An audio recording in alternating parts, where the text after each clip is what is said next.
I'm going to give kind of a few more people a few more minutes to kind of get in here. Will one of you jump in the chat and just give me a thumbs up if you can see my birth blueprint, you can hear me okay, you can see me okay. Someone just clarify that for me. It looks all good on my end, but I just want to be sure it's good on your end. Obviously, you guys can see me since we're chatting a little bit. Thanks, Taylor. Okay, that's perfect. All right, let's keep going, and I will just kind of let people keep jumping in and letting us know where they're from. If you're just getting here, let us know where you're from, just because that makes me curious. And then if you're pregnant, how many weeks along you are. If you're not, you can share something else about that journey, or you can share nothing. Okay, and then let's go over agenda really quick. I know you guys know why you're here. The Birth Blueprint is the title of it, right? But this is just going to be like a mini birth class to lay a foundation for you as you're preparing for birth, whether that be really imminent or whether it's, a month or something down the way. Like Maria, 10 weeks along, like you have some time, which is great. But I don't want any of you to feel a lot of pressure. If you're saying 10 weeks, I'm 10 days out from my due date, that's fine. That's why you're here, and that is a good thing.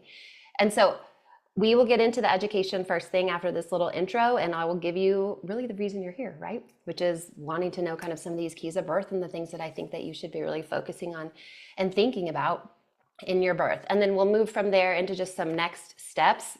And I'll be honest with you right away, I would love for you guys to join me in my birth course, but you're not gonna leave this and think all she did was blab about her birth course and didn't share anything with me. These, let's say like 45 minutes or so, you're gonna walk away with some stuff that you can stand on. If you're taking notes, you're gonna have stuff to take notes on, so I don't want you to think that you're signing up for a sales pitch, but certainly I have a birth course, and a lot of you might already know that. And so I'll give you a little few details about that, share something that I have about that with you as well. And then we'll move from that, and I just have a giveaway for you guys as well. I love when people show up live. It feels a lot more real to have you guys here as opposed to watching replays and all that stuff. So I just appreciate you being here. So enter you into a little giveaway for that. I'll share those details really quickly, and then we'll do the Q&A. In general, Q&A, I struggle with keeping things brief because I just want to answer all the questions, but I am sharing that with you to say, please ask questions. If you have them, I want to help. And that's what that Q&A time is for. And those questions can be specific, like really specific to you and what's going on. It can be broader. It can be about something we talk about, but please feel free to share a Q&A. And if I remember, I'll take you off mute, and I'd love for you to just ask the question in person as well. I will say, I know that it's late. My husband just took our kids out of the house to Chick-fil-A, so I know it's late. I'll try to honor everybody's time. Obviously, I need to honor my own as well, and my kids will be home probably in about 60 minutes, and it will be much louder in my house. So I'll try to keep it brief, but also answer whatever you have and see if we can kind of balance both. All right. If you just jumped in, you guys, I had it on the last slide, but just let us know where you're from. And then if you are pregnant, how many weeks along, or are you trying, whatever you're comfortable sharing in that regard. It's just kind of fun to see where everyone's at. And those of you who are in the whole cold freeze going on in the United States, I'm glad you're here. I'm glad you have power. I know that it's been pretty wild for a lot of you who are caught in what's going on. So I'm glad that you could make it and be here despite that. All right, in case we haven't met, I know virtually is what we're talking about, but my name is Lo. I'm a labor mama on all of the social media platforms, so maybe we have met or connected there, or you've learned from me there.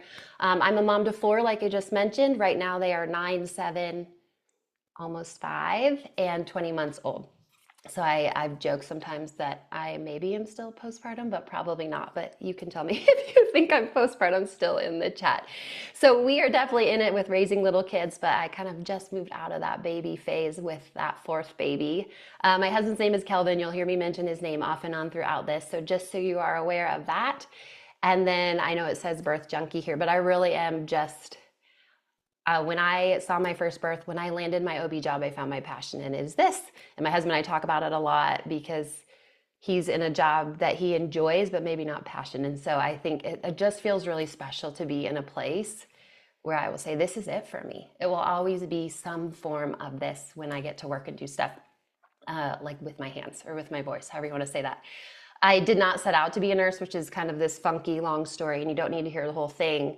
But essentially, my mom got cancer when I was in college, and it just really opened my eyes up to healthcare. And I thought, I have to do this. I have to love people the way they love my mom and the way they loved me and my sisters through all of that, too. And so I took this circuitous route to being a nurse, ended up becoming a nurse later, and then landed in an OB job right away and was just totally hooked. And then the transition to online happened like a lot of people. I just loved what I did and loved talking about it and thought maybe someone out there in the great big void will listen. And I have things to say and I want to help people do this. And so I just stepped online and people wanted to listen. And so now I get to do it online, which is pretty special because I have these kids too. And I've continued to have more kids through the last couple of years. And so it's just let me do both, which has been, yeah, just a really incredible privilege. All right. That's kind of who I am. I think a little bit more of like why I'm doing this and why I'm online teaching a class, etc., is just when I was at the bedside, I started to see some gaps. And I love the hospital, and so you will not hear me be someone who speaks poorly about hospital birth. I know that those narratives are out there and it can feel a little bit like this is not going to go well because I'm in a hospital. Let me let these people in who are in the waiting room real quick. But that is just not what you're going to get from me. And it's not a narrative that I believe in at all. I like the hospital. I was working in the hospital. I'd seen all these births, and then I got pregnant and was having my baby. And I thought, oh my gosh, there's a lot that is missing here. And so I started to realize that how are we going to fill these gaps? And so in my own life with Kelvin in that first birth, we took a class and I thought, good Lord, there's so much I need to know to be the person in labor and to actually do this and do this well and do this the way I wanted to. And I think that what I learned in that class as well is that good education doesn't just teach you about labor, it teaches you how to be in labor, right? And so I thought, hey, can I do that? Can I be someone who can not just teach you about labor, but teach you how to be the person in labor? And so that's what we've been doing. Yeah, that's what we've been doing here. In theory, this idea of my why, it's you guys, it's your stories, it's these families that I kind of felt like are paying the price for gaps in the hospital system, right? And so you don't get this holistic, comprehensive education that you need. And so we can blame the system. We can talk about how it should be better. We can do things to advocate for that being better. But until then, it also really helps if someone can stand in those gaps for us. And so I thought, well, I can stand in the gap for these families. I can give them clinical experience from everything I've done at the bedside, personal experience now as I'm walking through just having my own children, and then just real experience of like, this is what the textbook says. And also, let me tell you how it really goes too, because that was so apparent as well, that the textbook and the clinical and really everything I did as a nurse, that wasn't the full story for how it really goes. And so that was the goal, is how can I get out here and give someone all of that and not just pieces of it? I felt like people were getting pieces. I wanted to give the whole. For today specifically, this idea of what I hope to give to you. Essentially, you're going to leave here with this foundation, right? These three things about what you can stand on, where you can learn, and why these things matter. And then you're also going to leave with tools, right? So going back to this idea of I'm not just going to give you kind of this ambiguous pie in the sky stuff. We're going to apply. I'm going to say, hey, let's apply. This is how you apply. This is what you can do. This is like a practical step you can take. And then I think you will find that it will feel like just the beginning and that you're going to want to keep learning. This truly will feel like a foundation, and then you'll likely want and need to keep going. Got to throw this in there, but that's the disclaimer slide. Of course, you guys, you need your contracted care provider. Be in a relationship with them. Be in a relationship with one you can trust, ideally. And that's the person you can go to really be making decisions with them, shared decision making. All right, so let's get into this education stuff. This is where we are going. And honestly, you could say this is a spoiler alert. These are the three things. And so you could write these down and walk away, and these are going to be the three keys. But what I want you to see, and why I'm throwing them up here in front of us like right away, is I want you to see, I intentionally did this little triangle intersection because I want you to see how deeply intertwined these are. And that's going to be true throughout, is that these are going to be through lines for your birth, for your learning, for how you prep, for how you get ready, and true for your partner too, for how they can kind of step into this. And I just want to drop this idea in your head as well, that if we haven't learned well in each of these spaces and we feel strong in each of these spaces, then we can have, I don't want to say everything will fall apart, but because they rely on each other, we can't forget or we can't just ignore one of them. And that's like going back to this idea of hospital education, or what we're getting typically like online or maybe from scrolling, is that it's just these little pieces and it's not this holistic view. And I know when I use the word holistic, a lot of people kind of jump to like woo-woo birth or, oh, unmedicated birth or natural birth, and that must be what this is about. And I actually want to say it's not what this is about. This is about the foundation that every type of birth is going to stand on and being strong in all of these places. Unmedicated birth for sure, absolutely, but also a C-section, also an induction, also an induction that turns into an emergency. Like any scenario, you're gonna need to stand firmly and strongly in these three places, okay? So it is genuinely for every type of birth, regardless of what your goals might be. All right, so key number one is the mental. Like I said, you've already seen it, but we're gonna start here. And this is, to me, the biggest and the most important one. So I'll just say that right away. And this is all about, what do you think about birth? Not what do you know about birth, but what do you think about birth? What are the thoughts that you have about birth? What's going on in your head about birth, okay? And I really do want you to start thinking about these things as you're getting closer, whether you're 10 weeks out, like some of you, or whether you're just months out, like some of you. What are your thoughts about birth? What kind of misinformation do you have about birth? What kind of fears might you have about birth? And I threw this up here, and if you're willing, I'd love for you to just drop it into the chat. You can do a single word answer, but like, what are some fears about birth that you might have, or something, you know, like, I don't want XYZ to happen. And if you can throw them in there, it'd be nice to see one, just kind of see where we're all at. And then also I'll come back to this. But essentially when we're talking about this idea of fear, thanks you guys. So yeah, baby's health, fear of uterine rupture. I'm assuming, Maria, maybe you're doing a VBAC then. Although it, in theory, could apply to any type of birth. Okay, keep going with this. This is helpful, and I do want to see them on here. Fear of C-section, not being able to handle pain, perfect. We're gonna kind of like get into some of this specifically too. Okay, so while we're thinking about this, I'm sure you guys have seen or heard the quote, birth is 90% mental, and I feel like a cliche when I throw it up here, but it's actually so true. And I think this, I mean, I threw two cliches on here, right? This is why knowledge is power, right?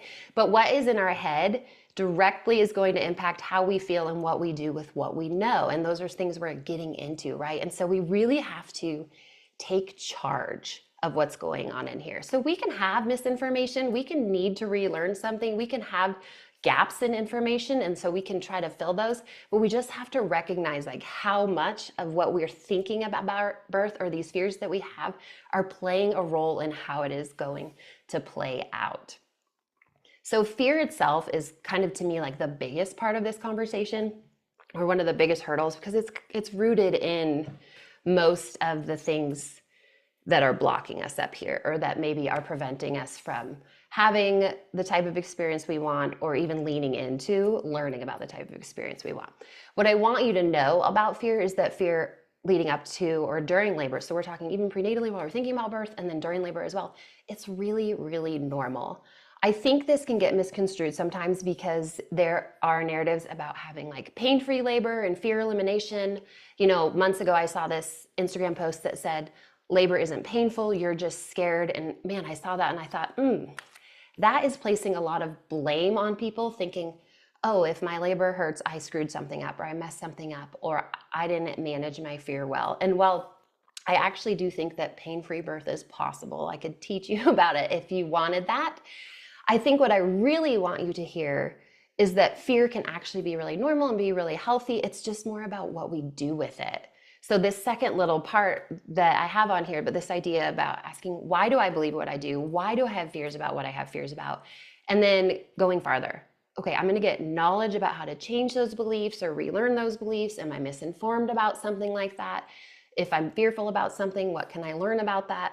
And so then we move into knowing these healthy or these helpful responses to what these hurdles are or what these fears might be. All right, if you guys have seen the fear, tension, pain cycle, I mean, you can chime in. It's a familiar, I think it bounces around the labor world online a little bit because it's such a good way to describe how fear impacts your birth and your labor and your birth, and plays into this kind of mental toughness conversation. I know some of this text is a little small, but essentially what it's outlining here is how the fear, tension, pain cycle specifically impacts your labor and your birth, and why we need to stop this cycle. Okay, I'm gonna go sciencey on you a little bit, but we're gonna make it super simple. So essentially the idea here, and remember we're talking about mental, Mental toughness is such a sports word, but that's what it makes me think of. So we're talking about how we're going to be strong here, and for most of it's going to be addressing fear, right? And so this fear, tension, pain cycle essentially is related to the sympathetic nervous system. If you've heard about it, you have the sympathetic and the parasympathetic nervous system. Your SNS is your fight and flight. That's probably more familiar to you. And so your fight and flight response is a really good response, and it keeps us safe. I mean, sometimes it keeps us alive. It's the system in our body that says, hey, there's a threat around you, or maybe even around one of your kids, and you need to respond to it in some way. And typically the response is like run away or fight, or that's like the fight or the flight part, but do something, right? Like wake up. And often there's tension, there's adrenaline, there's all of these things that start kicking that kind of force you to respond. This SNS system is normally life-saving. I mean, not always, but it's really, really important. But in labor, it's actually working against us. And so we really want to stop this cycle, and we have to figure out then how. Because when we're in labor and this SNS system is kicking, what happens is kind of this triangle and these circles and what you see here. So let's get really specific and say, let's say you're scared of, so Ashley just said pain or something going wrong. So let's just zero in on, let's say you're scared of contraction pain, right? And maybe you're scared about it prenatally. It's just not something that you've been able to process or get past. And even when you learn, it still feels scary, right? So these contractions hit and you start to get more active in labor. It's getting painful. This is what you expected. And your SNS system starts to activate because you are in this fearful place, right? You're in one of these mental hurdles that you had. And when this SNS system starts to activate, you start to get tense. It's like this natural body response. The fight and flight turns on. You have the stress and anxiety maybe that you've been dealing with leading up to this point, and you have this fear, and so then your body is tense. And when we hold tension in our body, we actually start to experience things more painfully, right? So let's say you're really tense, this next contraction's coming, the pain is getting worse, and that tension actually makes it hurt more. And this is not just like a theory, this is actually what happens. And so then the tension makes this next contraction or the pain hurt more. And so then you get more tense and more scared and more nervous. You have more kind of anticipatory fear about what's going on. And so then you have this cycle that you're caught in, right? And that you just keep going through this cycle and things get worse and worse. And then you're almost like trapped, right? The other thing that's going on with SNS and specifically to labor is adrenaline increases. I mentioned that already. And adrenaline kind of counteracts oxytocin and endorphins, which are both incredibly valuable for labor, both to help your uterus kind of keep things along and keep clicking. And then endorphins are feel-good hormones, and they help you handle pain. So this SNS system, we just don't want it around, okay? So the question, of course, becomes mentally is how do we stop this fight or flight system? How do we stop this SNS response? Now, the first thing is what you're doing right now, which is knowledge, right?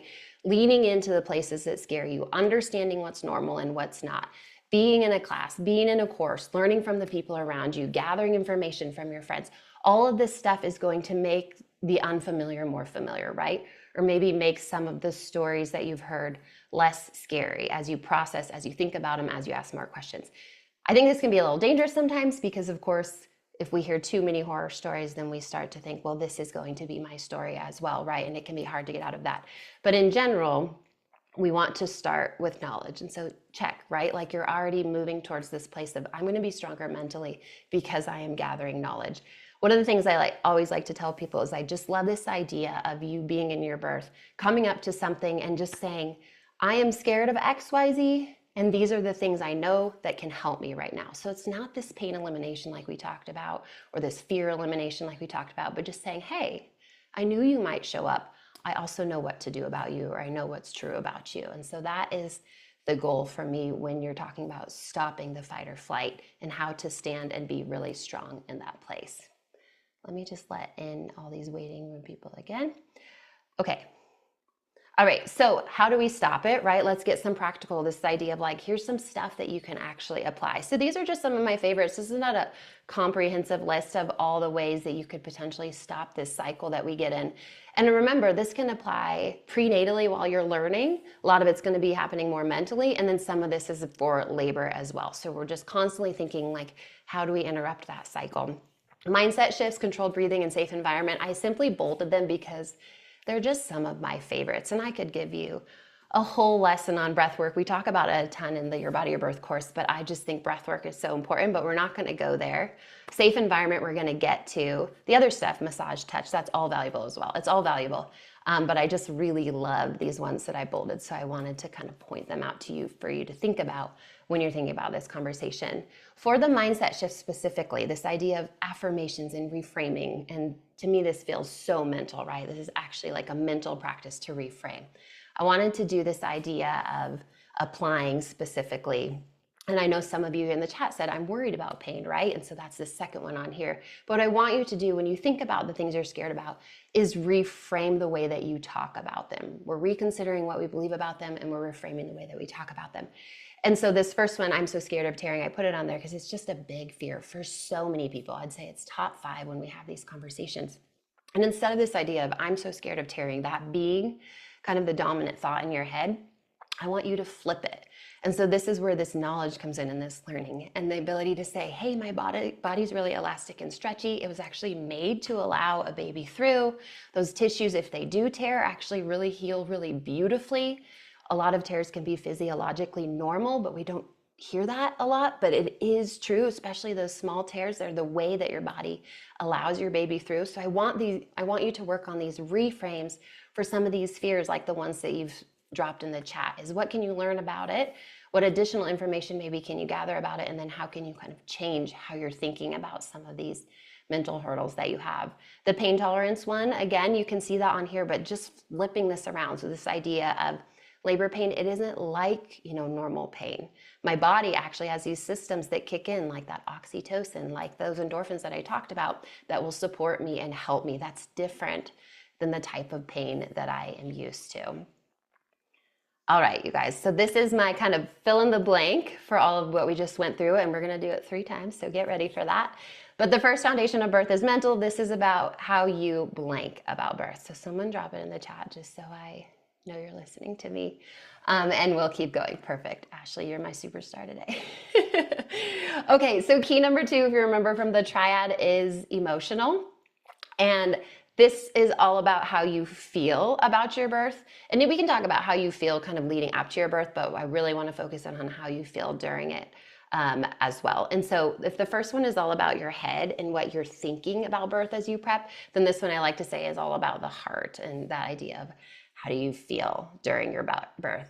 The big part of this is about safety. So we kind of talked a lot about fear and how we kind of get through that cycle. And now we're talking about safety and how do we create this safety. And right away, I hope that you can see the link between that first key, this mental, what's going on up here, and then the second key, the emotional of what's going on here, right? If you are not thinking, I don't want to say positive thoughts, but if you do not have control over what's going on up here, you are never going to feel safe. And so that is why that idea of birth is 90% mental is really, really true, because there's this trickle down impact from the strength that we do or don't have up here and the way we're thinking about processing whatever's going on, what we need to learn, etc.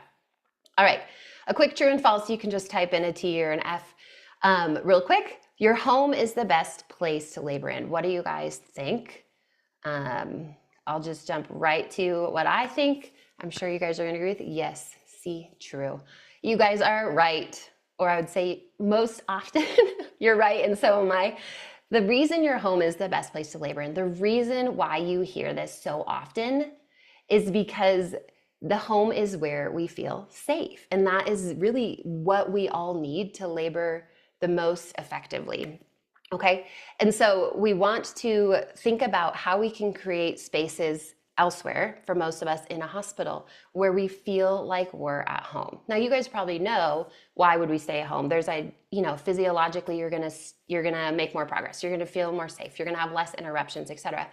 But we also can think about, like, how do we create that same sort of environment once we get to the hospital? And I know some of you might be doing birth center and some of you might be doing home. And so this conversation gets a little different because those spaces can be more conducive to this safety and this creation of safety and how you feel.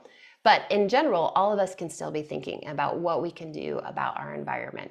I do think it's important to acknowledge, and this is a little bit of an application for you guys, getting in the car and going to the hospital is an intervention. And I did it 4 times. I don't know if I mentioned that. I've had 4 kids. Yes, I had them all in my hospital willingly, happily. That's where I wanted to be.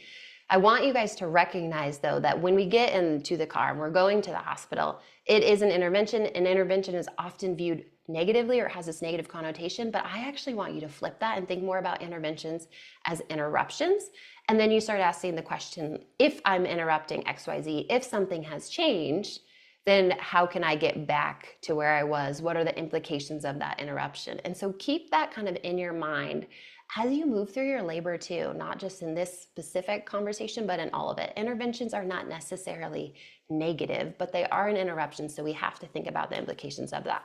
So in this regard, this emotional safety conversation, we're thinking about, I've interrupted the safety that I likely feel at home, so how can I make the hospital a place where I feel safe as well?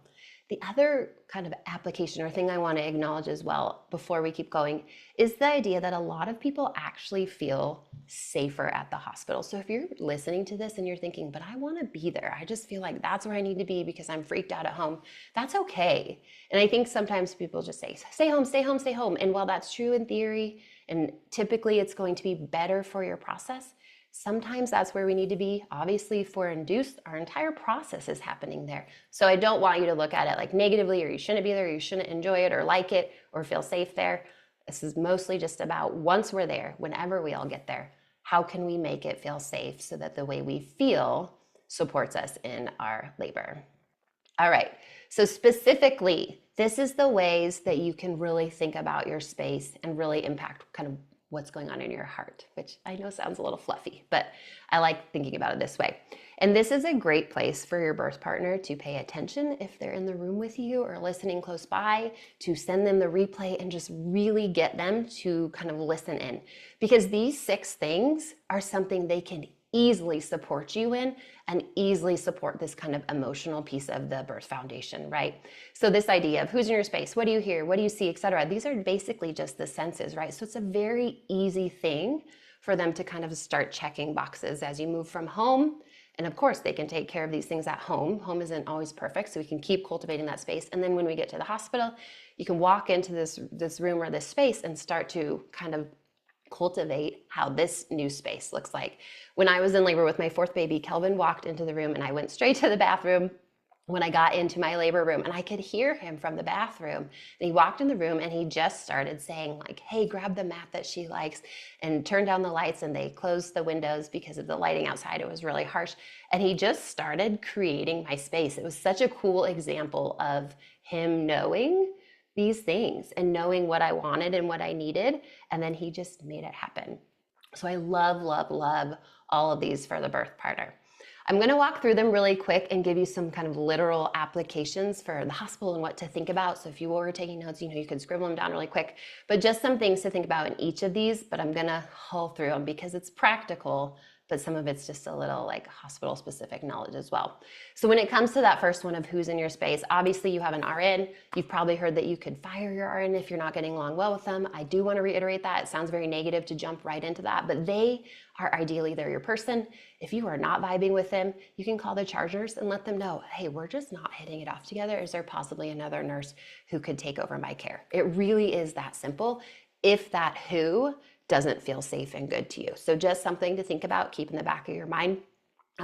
Obviously your birth team is something you're working on prenatally, but they're going to be a game changer, right? Especially in this emotional foundation area that we're talking about, because they are the ones who are going to advocate for you and make you feel safe and speak up for you and make sure you feel heard. They're just so important in this space. So who is that birth team? Who do you want in the room? Is it a family member? Is it a birth partner? Is it both of them? Is it a doula? Really, really thinking about that because they do play such a vital role in this space. In regards to what you hear, you guys know, right? We can listen to audio, we can listen to music, you can wear headphones. I do want you to know you can wear headphones. I don't know that people really think about that, but you can certainly tune everybody out. They can, tell you to lift the headphone if they need to speak to you. So do what you need to do in this regard. You can ask people to be quiet. Certainly turn off any TVs if they're bugging you. Just you get to decide, okay? And you can also change your mind.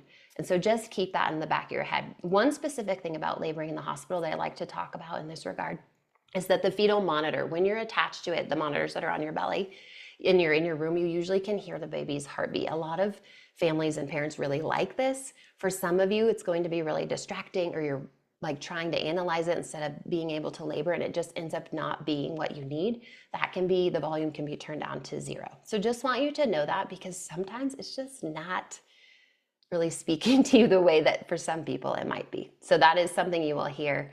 Sometimes you'll also hear noises through the walls.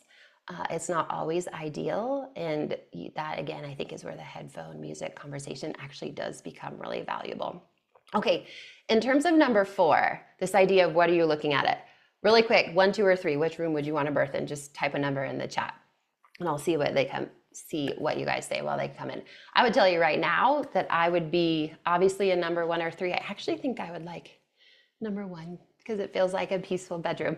But as every single one of you is answering this, nobody is saying number 2, but that is what we see in a hospital room, right? Most of us are going to deliver in a hospital room that looks something like this. It's a little dated, but more or less this is what it looks like. Not as beautiful as these other spaces, right? So what can you do with what you see and what's around you? And I just want you to be aware of the ways you can impact lighting, that you're allowed to mess with what is on the walls, that you can bring in focal points. I know some of this sometimes seems like, again, like unmedicated and woo-woo, but it really is a way to create safety. And you got to remember that that's what we're trying to do, is make sure that you feel good and held and heard and safe in your room. And so just thinking about what you're going to see. If your room is more going to look like number 2, what can you bring in to look at? How can you change the lighting? What can you do to kind of make that feel better for you? All right, and then the last 2, what can you touch, feel, and then can you taste anything? In terms of touch, feel, this makes me always think about clothing, just knowing you can wear what you want. You can be totally naked. It doesn't matter. You can wear the hospital gown. You can bring in your own pillow. You can bring in your own blankets. Just whatever, again, it is that makes you feel good and feel like you're in your own skin. I think that's important, and as you make the change from home to hospital, what is that? If it's something, wear it, bring it, do it. And then taste is really, to me, kind of a conversation. A lot of people are going to go, well, can you eat in labor? And that's a separate conversation as well. The answer is yes for low risk labors particularly. So you can have that conversation prenatally with your provider, and just know, I'll just tell you that like evidence does not show that withholding food and drink is beneficial for the vast majority of us. So just know that when you go into that conversation. Specifically for birth, I like to point out, you probably know I need to bring snacks, and there might be things that I want to, there might be things that I, specifically want to eat, but there's actually a lot of heavy breathing in labor. And so this sounds really silly, but things like mints and gum and stuff like that can just help, because practically speaking, it's this really breathy, hot process, and just tossing some of that in your bag is just a little tip that I like to share with you guys as well. This is just for fun, but it's one of my favorite drinks for kind of during labor. And so if you want to screenshot that really quick, I'll leave it. I'm just leaving it up there for a second. And then I actually drink this every day postpartum and still drink it as well. So just a fun little cocktail that's good energy for your body. A good kind of mess of things that is going to be good for you while you're laboring and while you're working so hard. Okay, so that's this second foundation, you guys. Fill in the blank for me again. So the second foundation of birth is emotional. This is about how birth makes you what? Ooh, Ashley, 2 Ashleys. You guys were on it so quick.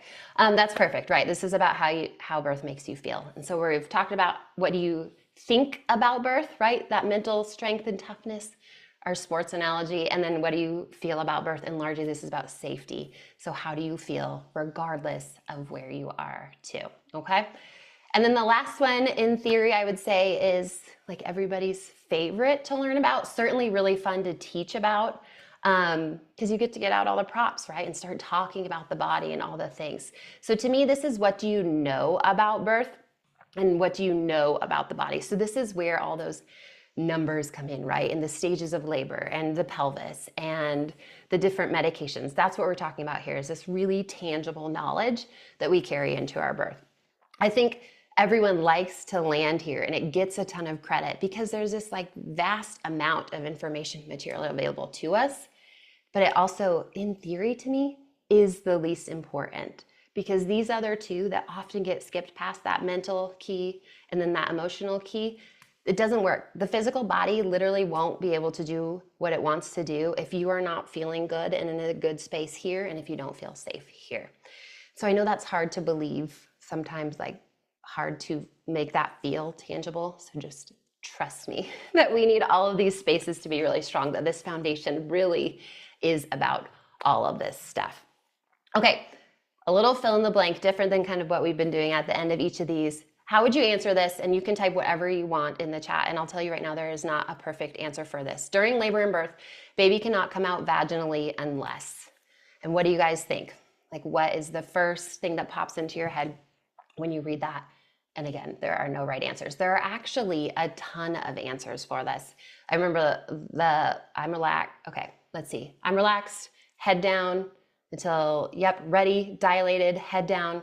This is exactly, it's perfect. I was hoping you guys would start chiming in, because this is exactly what I want you to understand is there's so much that goes into the physical and what we can learn and what we can know. There is not one right answer. There's a lot of things in theory that have to be going on and working together for baby to come out vaginally. Now that can feel, I think, really overwhelming. Like, how would I possibly ever know all that? One, I don't think you have to.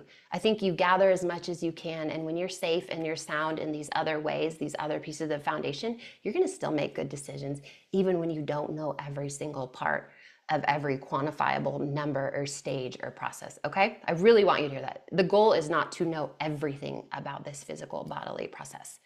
These 4 things that you guys can see right now, they are some of, this is like kind of my favorite way to kind of structure and think though about the physical and about your body and what's going on. So the psyche, I'll just jump to the bottom really quick. We actually have already talked about that. That's all that mental and all that emotional, right? So if I were giving everything a percentage, I'd give the psyche like 80% importance, and then learning about the rest, I'd give it 20% or something like that.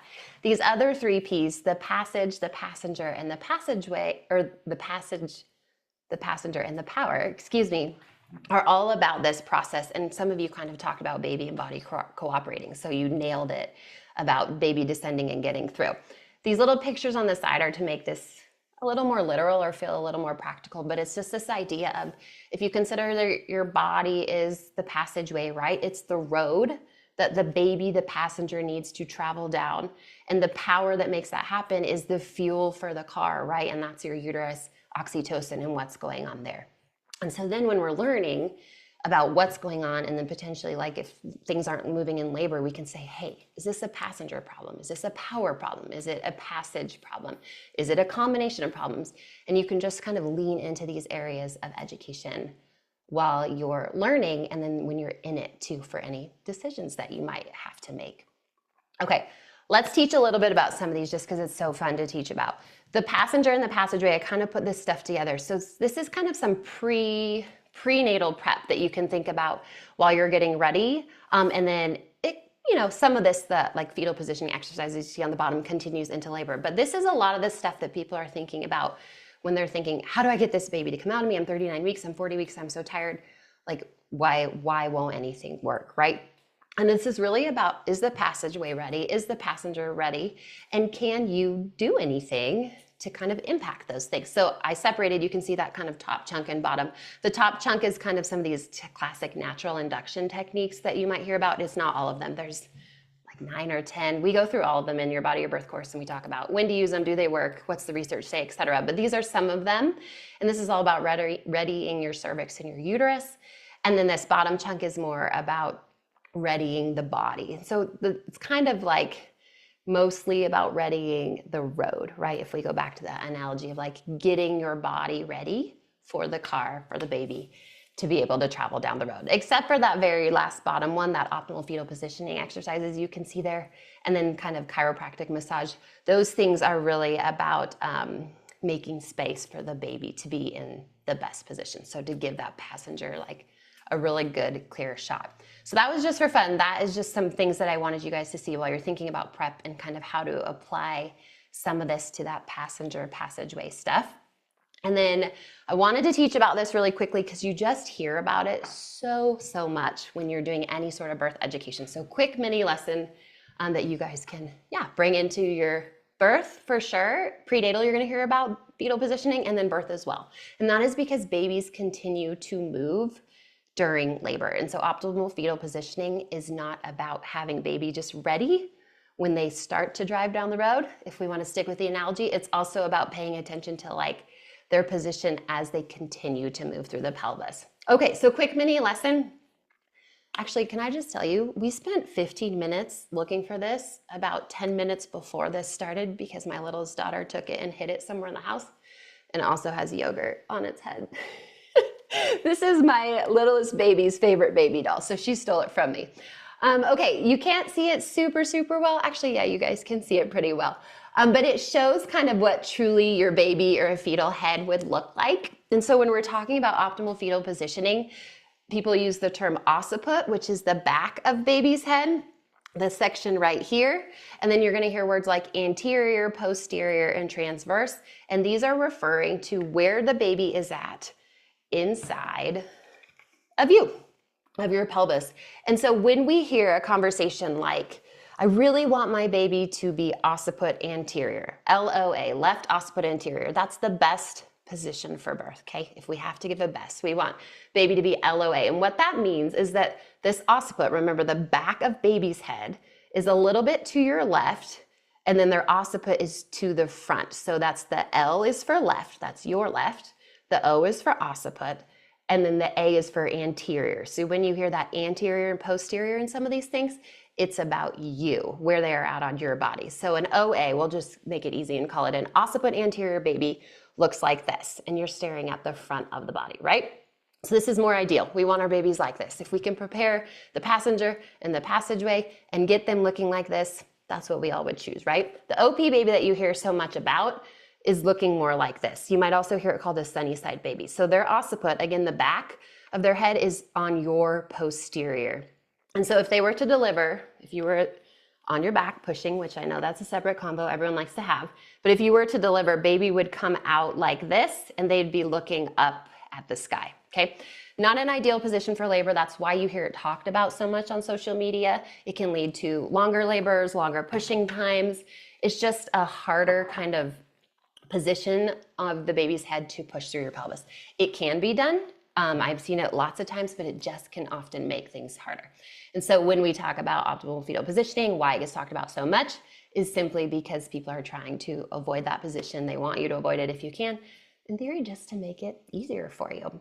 Of course, people always say, well, what do I do? And that's where, again, we go to these exercises, these prenatal exercises, the ways that you can prepare your body. And that was what was on the slide, like 2 or 3 back. There's different optimal fetal position exercises. You could do massage, chiropractic, acupuncture, stretches, different circuits. There's different things you can do.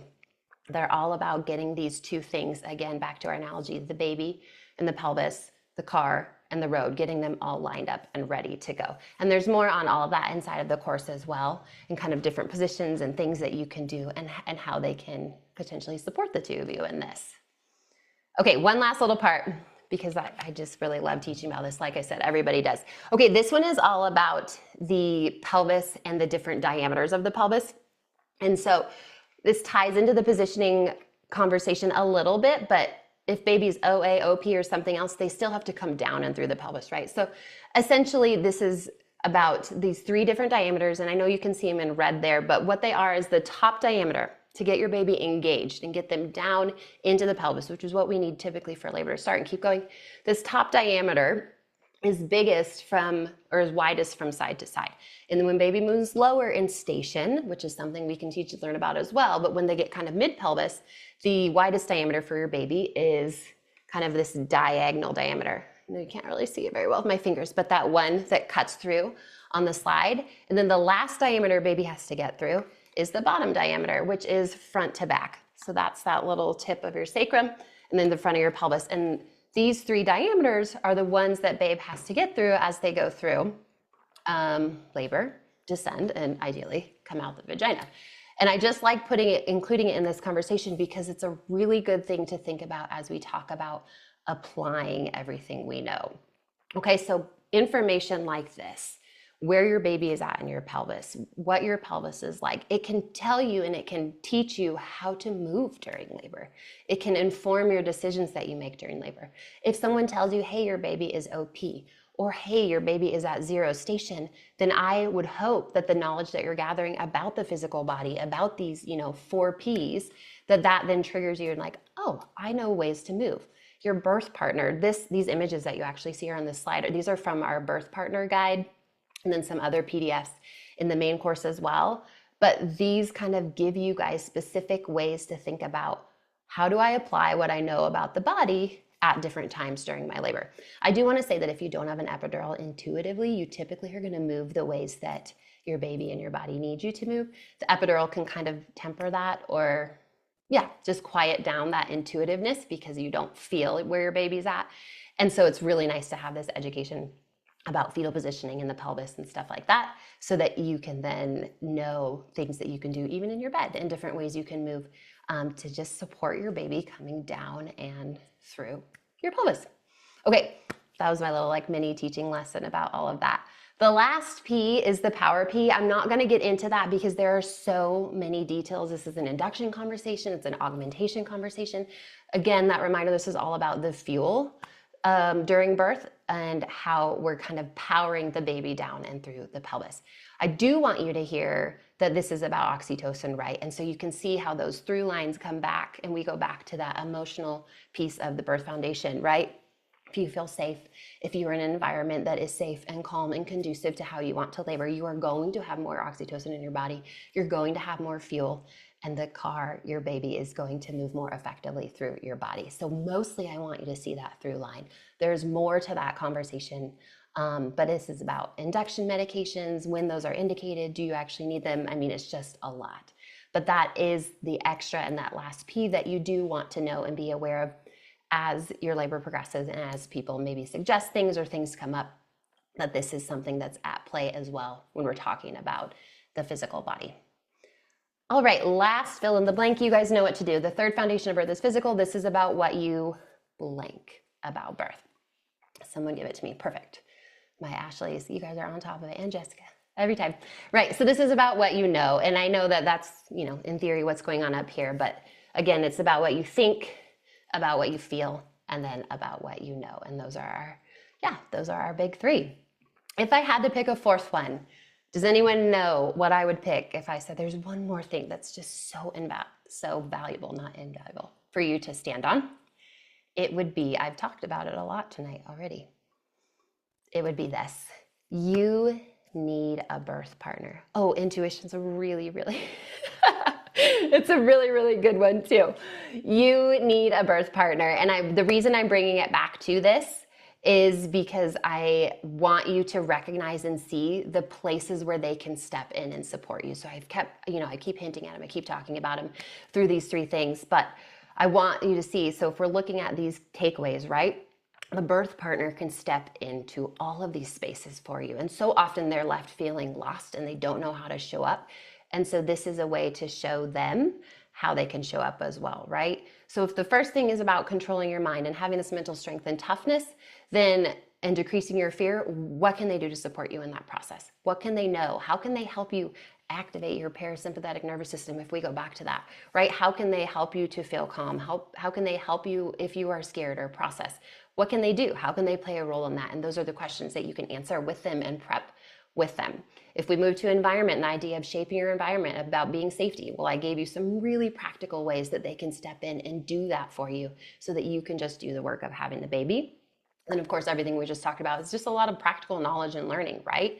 But they can print things off and they can learn that stuff with you and they can bring it in, and then they can support you in position changes. They can support you with counter pressure. They can support you with some of those more tangible things that we do so often teach to the birth partner, and that sometimes they are a little bit more familiar with, right? Is some of those physical things. So I just want you to hear that there are so many ways they can show up for you, and there are really tangible ways. And so ideally, you've picked up on some of those and we've laid those out for you. The last thing I would say, and I know I've said this multiple times already, is just understanding how deeply connected these are. These like through lines obviously each have their own importance and value, but they are also so connected to each other. And so to be strong in all of them and to be able to kind of address each one of them and know what they mean and to learn inside of them and have, that application piece that we've been talking about for each of them is just going to serve both of you really, really, really well. Really quick, I just wanted to read you guys this review because it's one of my favorite reviews I think I've ever gotten.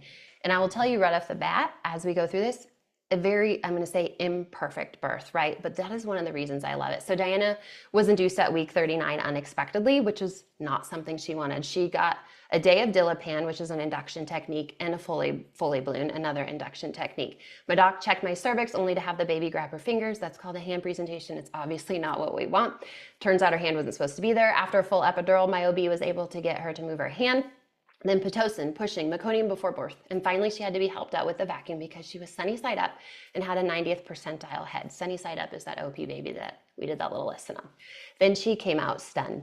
It was a lot, but your class helped me feel like I wasn't flying blind. Ivy Nell was born the morning of April 1st, healthy and miraculous. I'm not going to read the rest because I always cry. But that's the emotional part, right? And that's the mental part. And what I love about this review is that I think it does a beautiful job of showing how birth is all of these things. Diana mentioned all of these physical things, right? That stuff about what do you know about birth, and she knew it.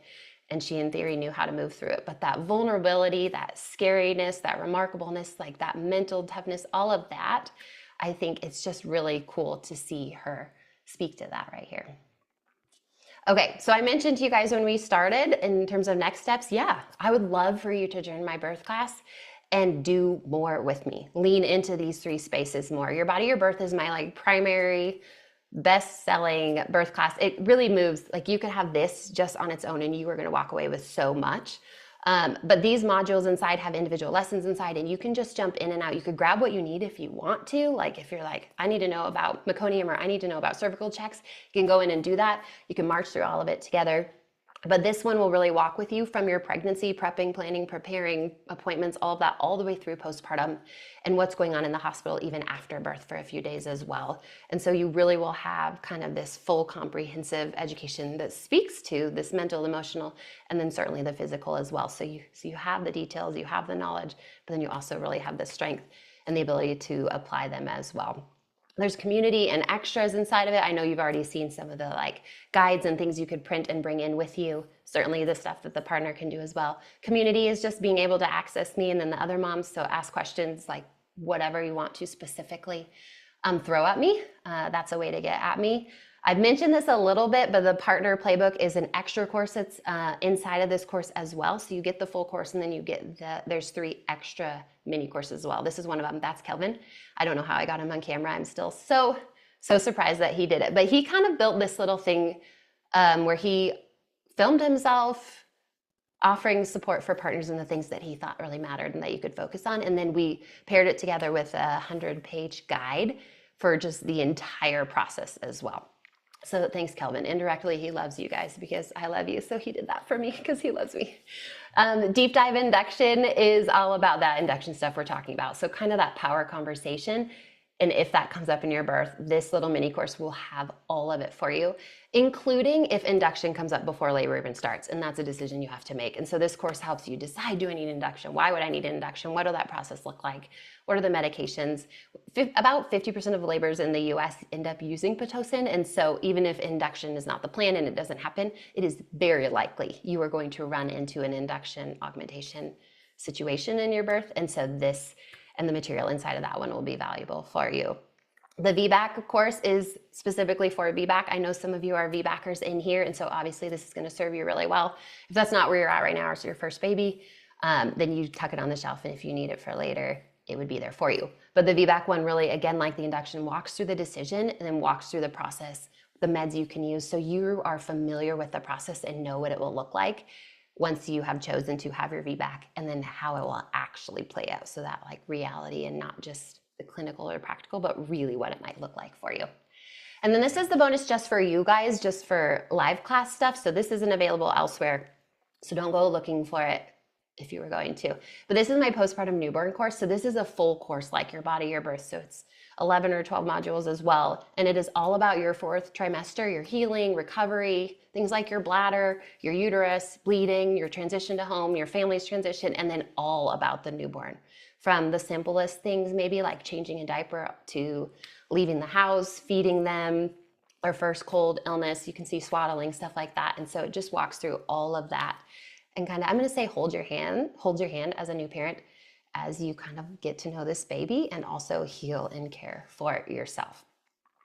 All right, I'm going to throw up, if someone wants to get in here right now, I want to throw up the link for the class. I will share this with you in a follow-up email as well, but I do want to share in the chat just in case. So let's get that popped in here for you. And then let me answer a couple quick questions that come up kind of the most in follow-up emails and stuff like that. Okay. So really quick, the where should you start conversation, or when should you start, excuse me, you could start now. Those of you especially who are here and you are pregnant. I have stuff in there for pregnancy. I know I already mentioned that. And then definitely for the end of the 3rd trimester, all these appointments, the tests, the screens, the things they might suggest, OB triage, going in, getting sent home, all of this stuff. So it's not just like birth and when labor starts, it's all the things before. You can also come in and out as you want to. Okay. So I really think, when can you start? It could be right now. A lot of people like to start in the 2nd or the beginning of the 3rd trimester. As for how long you have access, it's yours, right? So you can come in and out as you please. And like I mentioned with the VBAC course, like you can come back into this later for 2nd baby or a 3rd baby too. So it's yours once you are in. How does it work with insurance? This is a really good question. Insurance is not stupid, and they know that birth outcomes are better when you are educated. And so most insurances pay for birth education because it means they will pay less down the road. So I would encourage you to call your insurance if you are not sure, but look into whether or not they cover birth classes. And there's a very good chance this would actually be fully covered. And what would happen is they would reimburse you once you have joined. So you can double check, but the vast majority of insurance programs actually cover birth education, which then would make it free for you once you get your reimbursement. If you have a doula, do you still need this? This is a good question. I think that good doulas would tell you yes, and they would either have some sort of education that they send you to, or they would recommend that you do something else on the side and then have their support. This is because you need all of this stuff that we just talked about to make good decisions. And that comes through your own learning and the questions you're asking on the side. The doula can't do that for you, but they can certainly support you inside of all of it when things are going on, when you are making decisions. So my answer to this is yes. And I also do love doulas. So it's certainly not a dig at doulas. I think they're incredible. I would love for you to have both. All right, there's a little overview of kind of everything we just went through. So you get the birth class in general, you get the 3 extras, the partner one, the induction one, the VBAC one, and then you get that extra one that I've thrown in for live class students like you. And so altogether, you can see it's like $1,500 value if you were buying them individually, but I have it at $147 for you guys today. Again, this is only for you. So it's the link I shared in the chat. I'll send you a follow-up link in an email. But if you were to see something else online or on my website, that would not be this. This is specifically for you guys. So just be aware of that. And then there are 2 ways to join if you would prefer a payment method. So I just wanted to put that in front of you and let you know that as well, that you can do the 3-month payment plan, or you could do a one-time thing. Both of them will give you everything that we just went through. It just kind of spreads out what you need to do financially. All right, you guys, I want to get into Q&A after this. I'll mention the giveaway details really quick. If you have any questions and you want to type them out, please. I want to do your Q&A. I love Q&A. I know we're just about to hit an hour, and so I'm happy to do a little bit more and then wrap it up. If you don't want to do that or you want to leave, I totally get that. Okay, giveaway details. Simply for being here, you are entered into the giveaway. I just have this box of things like a Soli Baby wrap. I have Tubby Todd, I have Active Skin Repair, I have just things for you and for babe or for whatever little one is in your life or coming into your life soon. And so I just want to send this box to one of you. So for being here, you're entered. And then anyone who does decide to go ahead and join the class over these next few days when it's available to you, that's an additional 10 entries. I know that sounds really silly, but 10 extras. And then one certainly just for being here and for watching for those of you who are here live right now. In terms of how long to take advantage of that, I'm very aware that a lot of you have to ask your partner, ask someone in your house if this is something you guys can do. Both the replay I'll send to you after this if you want them to watch or you want to rewatch. And then this kind of sale that I've just made available to you will be up until Sunday night. So you have about 4 days, and I'll remind you of that and share it again. But that is kind of how long you have to take advantage of it. And then of course, at the end, I'll figure out who won the giveaway and go ahead and get that sent out. If you are outside of the US, I will send you a gift card because I cannot send all of that stuff outside of the US right now. So just to make a note of that, because last time it was actually somebody from Canada. So we did run into that. All right, you guys, that's that. It's in the chat for you if you want to just go ahead and join me right now and get your entries in that giveaway. But let's move into Q&A. Maria, is the course similar to the Bradley method? Actually, Jessica, you're welcome. I'm sure some of you are going to leave. So thank you guys for being here. If any of you are taking off, again, you'll have a follow-up email and have what you need for any replays or whatever. And I do really, really appreciate you guys being here. So thank you. It's a lot of fun to be live with you guys. All right, so back to that question, Maria. Is it similar to the Bradley method? So that's actually what my husband Kel and I did when we prepped for our first baby, is we took a Bradley course. So I would think that my own kind of internal knowledge and education about birth and approach to birth is very similar to the Bradley method. I don't actually prescribe to a specific method, you know, like a hypnobirthing or Bradley or Lamaze.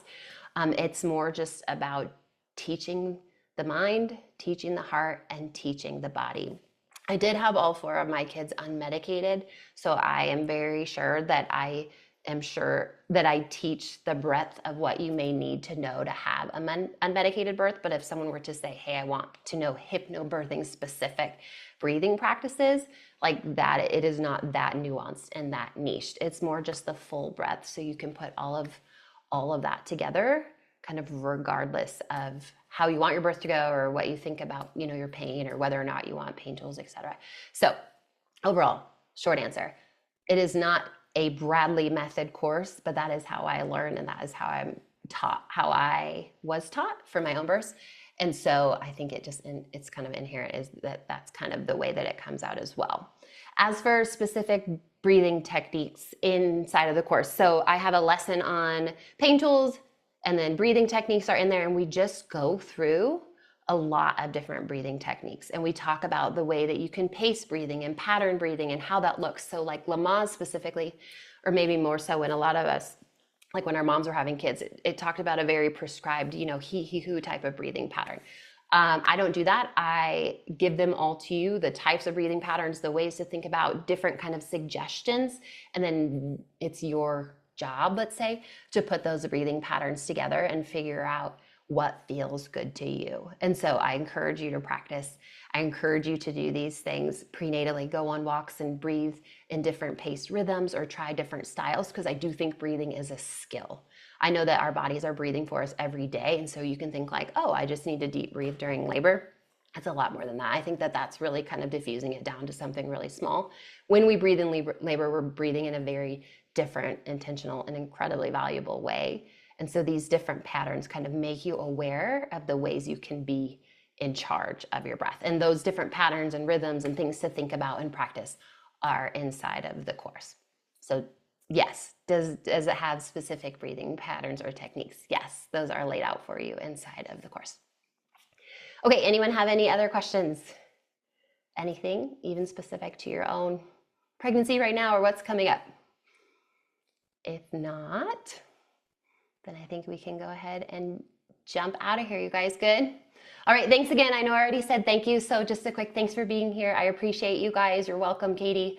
Yeah, I love being with you guys. Thanks, Megan. Everyone, have a good night, okay?